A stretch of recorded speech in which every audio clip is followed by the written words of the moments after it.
In January of 2022, while house-sitting for my sister in Cedar Rapids, Iowa, I began receiving phone calls that should have been impossible. It was a chain of events that unfolded across a single snow-locked weekend and still makes me keep my cell powered off after midnight. The first call came Friday at 11:58 p.m. as sleet hammered the windows and the furnace rattled through old ductwork. The screen displayed my own number even though my phone rested in my hand, its signal bars fading in and out, although the neighborhood's fiber line rarely hiccuped.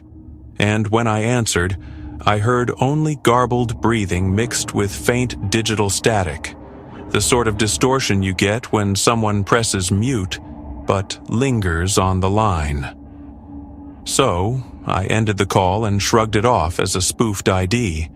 Yet, seconds later, the same call returned, this time repeating on a loop every 13 seconds, ringing once and dropping before voicemail could trigger, until I finally activated silent mode and tried to sleep. Sometime after 2, I woke to the vibration of my phone skittering across the nightstand, again flashing my own number. And when I answered, I heard the unmistakable creak of the house's basement door, the hinge shriek unique enough that I recognized it from carrying boxes earlier, followed by my sister's warped voice asking if I had gone downstairs, except her inflection dragged like tape, slowed to half speed, syllables stretching into metallic drones. And before I could respond, the call cut, leaving only the ambient throb of sleet against siding. I hauled myself from bed, heart pounding, and crept to the hallway, seeing the basement door now cracked open despite bolting it earlier, a narrow stripe of darkness breathing cold up the stairs. Every motion sensor light my brother-in-law installed remained dark, a detail that unsettled me more than the door itself because they trigger even for dust motes. Yet my phone immediately rang again from inside my palm, though I had powered it off, screen glowing with the faceless ID of private caller. And when I answered, I heard footsteps descending wooden stairs, each tread echoing faintly as if recorded inside a large empty space, followed by my own name repeated twice in a monotone that did not belong to anyone I knew. Then, silence. I slammed the door, threw the bolt, and, for lack of better logic, shoved a chair under the handle. But the phone calls resumed every few minutes until dawn, each new ring stacking in the missed call log under my number. 48 entries total, all time-stamped 2:22 a.m. despite spanning hours, as though the network itself refused to acknowledge that time had moved. When bleak morning light seeped through the blinds, I convinced myself it had to be some elaborate spoof or prank, maybe the result of my number being cloned. So I drove into town, grabbed coffee, and spent the day watching snow pile higher while my cell rested in airplane mode. By sunset, the wind chill was brutal, and the local radio warned of power flickers, which hit at 7:03 p.m. sharp, killing the lights for 3 seconds, router rebooting, oven clock blinking, and within that blackout, my phone, not connected to anything, lit up to show an incoming FaceTime request again from my number. The preview image, a darkness that brightened as if someone carried a device up a stairwell lit by single bare bulbs, grainy walls sliding past, until the camera settled on a locked wooden door I recognized as the bedroom where I stood. I declined the request, heart stuttering, and the entire house groaned as another power dip punched through. When the lights steadied, the FaceTime preview froze on my phone like a still frame, door now open in the image. Nothing but black inside, and I felt cold air swirl around my ankles though the vents remained silent. I checked the front porch camera feed on the wall tablet offline and decided to call my cell provider from the landline.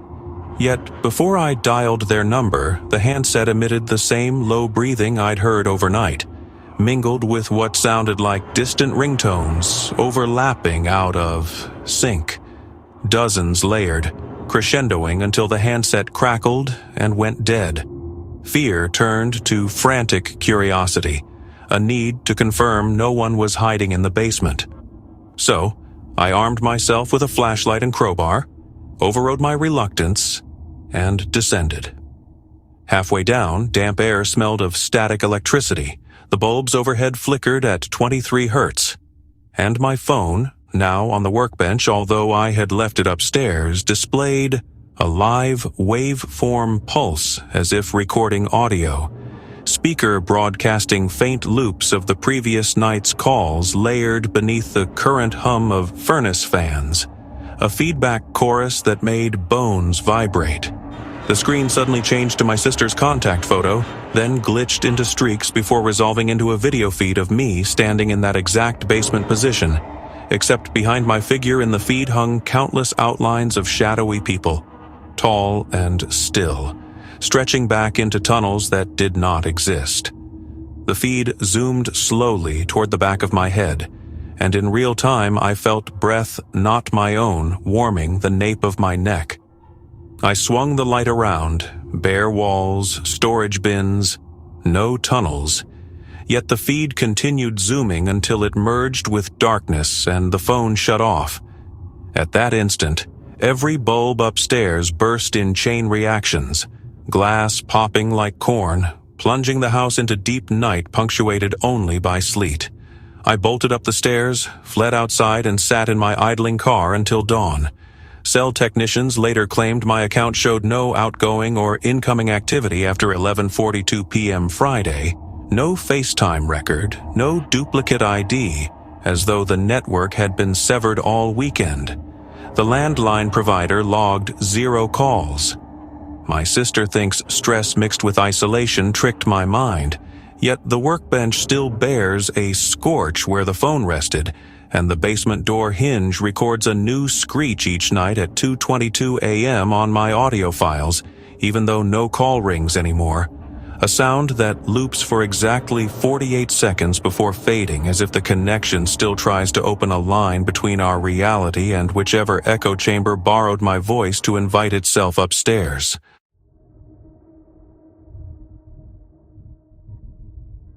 In April of 2023, while working the overnight shift as a dispatcher for a small trucking company in Cheyenne, Wyoming, I answered a phone call that should never have reached my console and spent the next 12 hours discovering how far a voice can travel after the line is cut. The office occupied a converted warehouse on the outskirts of town, fluorescent lights, cubicles, and a battered PBX switchboard that still used physical extension buttons. And because freight never sleeps, I covered the graveyard rotation alone from 10 p.m. to 6 a.m., monitoring GPS pings, logging fuel receipts, and fielding the occasional lonely driver who just wanted conversation as the planes rolled past in darkness. But that Tuesday night, every truck checked in early, storms were minimal, and by 1 a.m. the room hummed with nothing but server fans and the faint rattle of a vent that never closed. I was halfway through paperwork when the switchboard indicator for line 12 flicked green. That port had been dead for months, literally taped over after the handset in the downstairs break room shorted during a water leak. Yet the LED glowed steady. So, out of habit, I pressed the key and lifted my headset. At first, I heard only wind, low and distant, shifting in and out like breath against glass. But then a faint female voice emerged, repeating a unit number. Truck 211, Cheyenne Base. Do you copy? Words perfectly clear. Cadence I recognized as Jennifer's, a driver who had died the previous December when her rig rolled on black ice near Laramie. I froze, pulse hammering, forced myself to respond and asked for her location. Static swallowed the answer, but the wind sound grew louder, carrying layered whispers that slid over one another like overlapping radio stations until the line snapped silent and the LED went dark. I stared at the board, certain fatigue had birthed an auditory hallucination, yet the call timer read 44 seconds, system logged as incoming external, Impossible because line 12 was physically wired only to that ruined handset, removed, boxed, and locked in the supply closet. I told myself someone spoofed our caller ID, maybe a sick prank, but curiosity dragged me downstairs to the break room. Floor tiles still bore water stains, sheetrock missing from the leak repair, and on the counter sat the boxed handset exactly where our maintenance chief left it, plastic wrap intact. As I leaned closer, the box rattled once, subtle but distinct, followed by the faint click of a disengaging receiver inside cardboard. I backed away, heart hammering, and sprinted upstairs where the switchboard now showed line 12 flashing again. When I answered this time, Jennifer's voice came through more urgent, repeating my name and saying she was 20 miles east. Mile marker 27. Can't see the road, which matched the stretch where she had crashed months earlier. I asked what she could see outside the cab. She whispered, "Snow's wrong color. Looks red." Then a sharp metallic screech pierced the headset and the call dropped. Immediately, every truck tracker pinged offline, screens filling with gray icons, the room's fluorescent bulbs dimmed to a sick amber before stabilizing. I attempted to dial IT support, but the entire outbound trunk failed, leaving only line 12 blinking green like an impatient eye.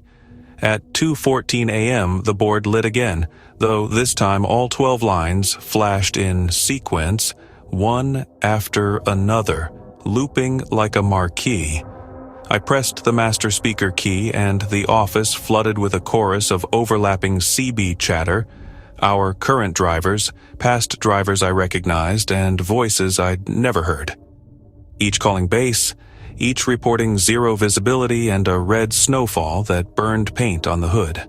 Underneath their panicked transmissions rumbled an engine idle so deep the floor vibrated. I killed the speaker, but the sound thrummed on through the HVAC vents, through the desk, even through my chest cavity, as if the building itself idled in neutral. The fire exit alarm shrieked. I dashed into the corridor and saw the exit door ajar, snow blowing in, though the night outside was clear and dry before shift start.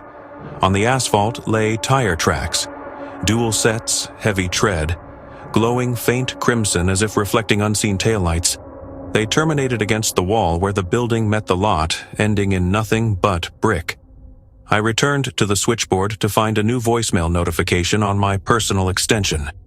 Impossible, because my mailbox auto-purged daily.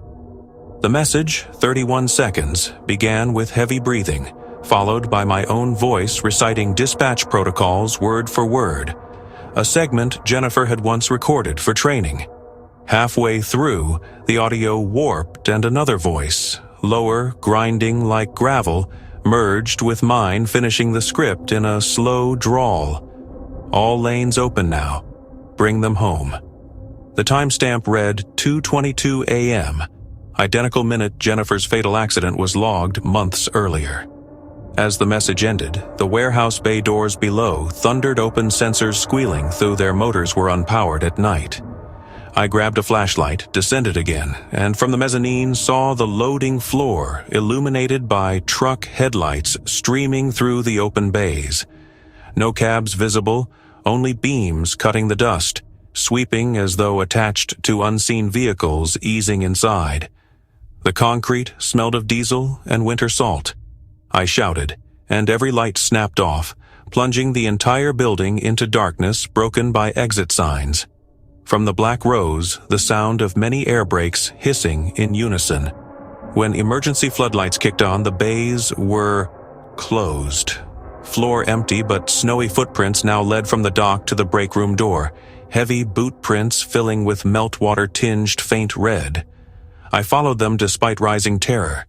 Inside the break room, the sealed handset box lay split-open phone assembled on the counter, line cord severed yet handset dangling off-hook, emitting the soft rush of open air. On its mute earpiece sat a fleck of ice granule melting into pink water. Above the cradle, the tiny message light blinked red. Monday morning, the company network logs showed 0 calls between midnight and 6 a.m., yet switchboard memory retained 44 incoming entries, all from unknown external, each flagged critical by internal diagnostics that no longer run on that obsolete model. Facilities found the bay door motors fried as if forced open, their circuit breakers untouched. Corporate wrote off the incident as storm surge on the lines. But drivers now refuse to radio after 11 p.m., claiming they hear someone else answer first. A quiet female voice who tells them snow is falling red and asks if they can see the road. I keep a burner cell in my glove box, powered off beneath a layer of tin foil, because every few nights at 2:22 a.m., my regular phone rings once and records exactly 44 seconds of silence. Except for the sub-bass hum of an engine waiting outside a door, I will never open again.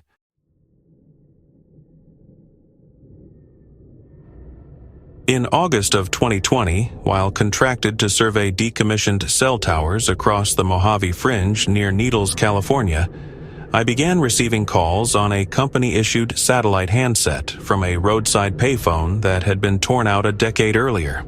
A sequence that unfolded over 48 blistering hours and convinced me that coverage maps are not the only things those towers carry.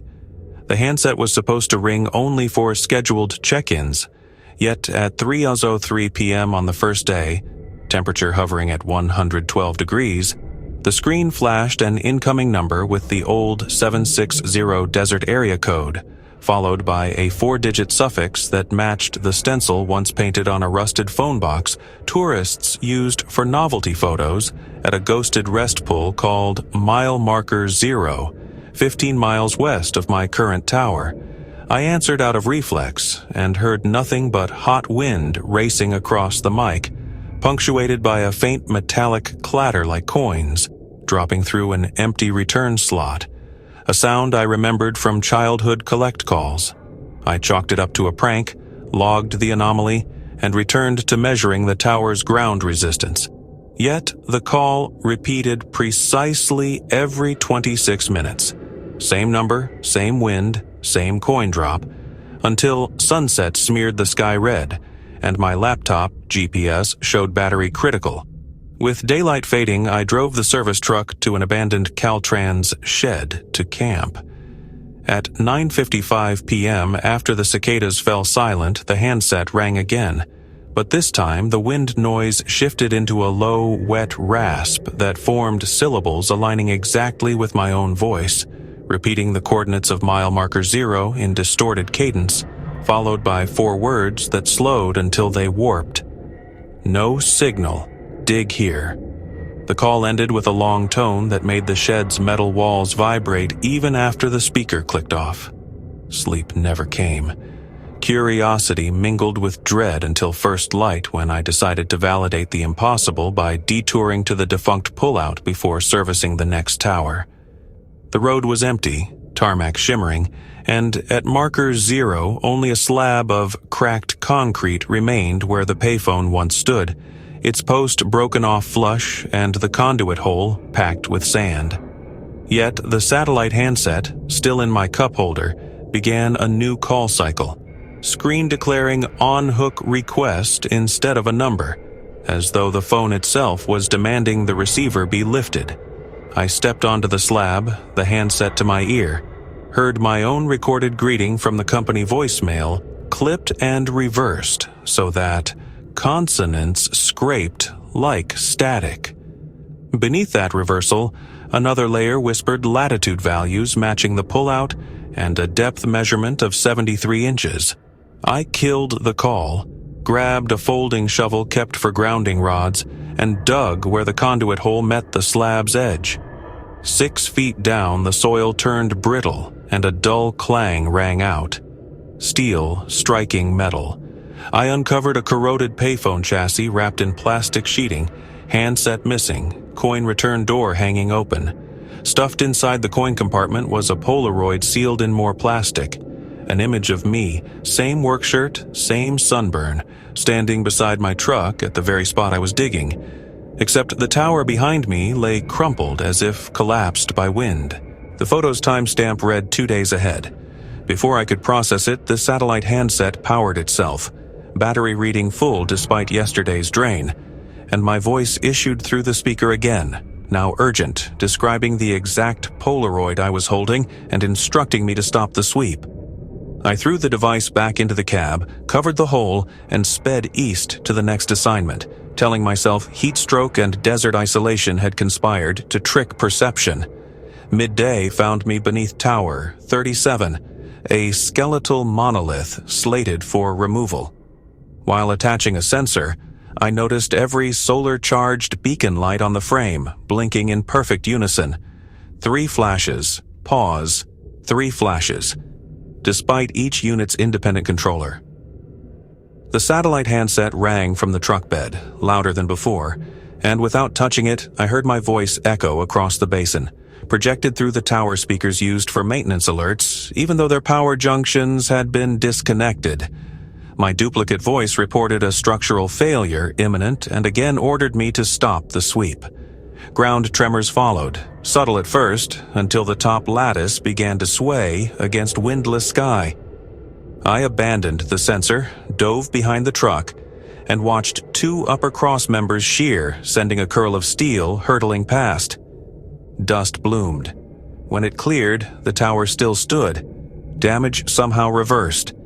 Beacon lights steady. No debris remained except a broken coin stamped with the same 4 digits as the phone number, edges fresh as new fracture. Numb, I drove straight to Needles Municipal Yard intending to return the gear and quit.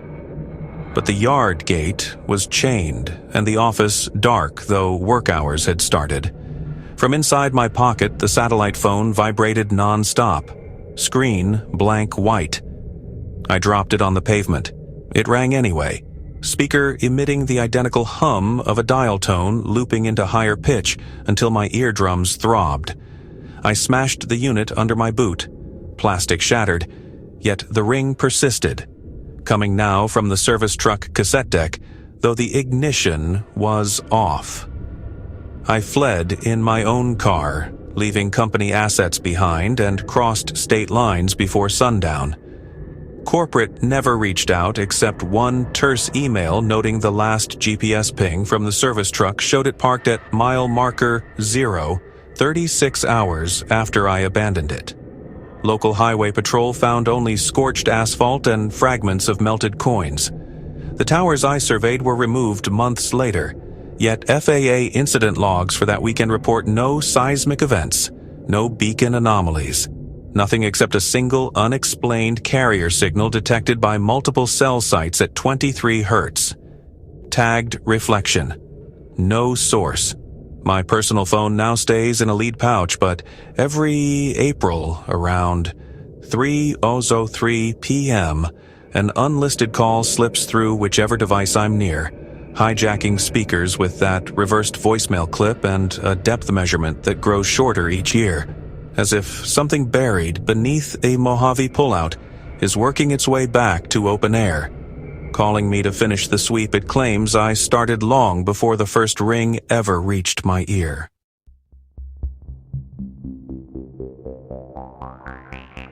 When a call comes from nowhere, answering might connect you to something that never hangs up. If these stories kept you on the line, like, share, subscribe, and hit the bell icon, because the next ring could already have your voice.